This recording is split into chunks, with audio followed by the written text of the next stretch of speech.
კონვეიერი აუმუშავეს საკანონმდებლო ქართული ოცნების დეპუტატებმა, საკანონმდებლო ხელისუფლებამ და ჩვენ უყურებთ, როგორ უარესდება არაერთი თვალსაზრისით კანონი. იზღუდება გამხატვის თავისუფლება, შეგრების თავისუფლება, სრულად, რა ვიცი, თვითმმართველობის არჩევნებში შევედით, ხო? მოდი ობიექტურობის უნდა ითქვას შეცვალეს აქ. ბევრი რამ შეცვალეს უარესობისაკენ.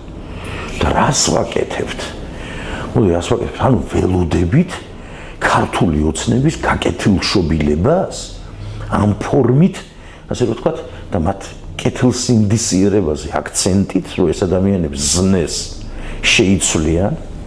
შეცვლიან გარემოს, ეს ასე ვერ მოხდება რა.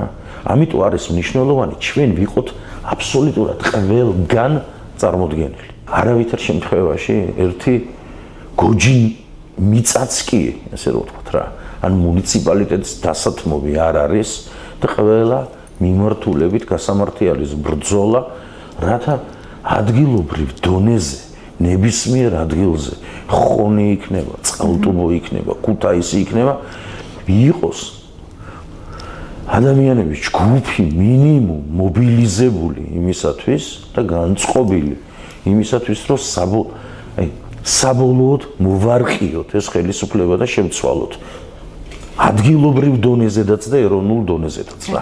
აქ მხოლოდ და მხოლოდ ქუჩაში პროტესტის გამოხატვით არანაირი ვერ იქნება ის შედეგი, რაც ჩვენ გვინდა რა. ვუერთდებით აბსოლუტურად ყველა იმ მოთხოვნას, რაც აქვს, რაც ეგრეთ წოდებულ ბოიკოტისტებს, პოლიტიკურ აქტორებს, რომელსაც თქვენ შეეხეთ.